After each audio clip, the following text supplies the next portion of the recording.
গোশত খায় হাড্ডি ফালাইয়া দিলে এই হাড্ডির উপরে যখন জিন তাকায় কুদরতি ভাবে এর ভেতরে আল্লাহর রিজকের গোশত তাদের দান করে। আর তারা মানুষের মানুষের খাবারের উৎস থেকে তারা খাবার খায়। আল্লাহ তাআলা মানুষের মর্যাদা জিনদের উপরে এখানেও বাড়াইছে। তারা মানুষের খাবারের হাড্ডি থেকে রিজিক খায়। আল্লাহর রাসূল বললেন হুকুকুল জিন, নবীজি আলোচনা করলেন।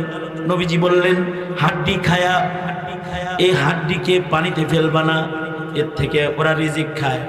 হাড্ডি খায়া এটাকে তোমরা এমন জায়গায় রাখবা না যে ইস্তিনজা করে ফেলাও, পেশাব পায়খানা হাড্ডির উপরে করবা না, কারণ এর থেকে জিন্নাতরা রিজিক সংগ্রহ করে, তারা খাবার সংগ্রহ করে। আল্লাহর রাসূল জিনদের হক বর্ণনা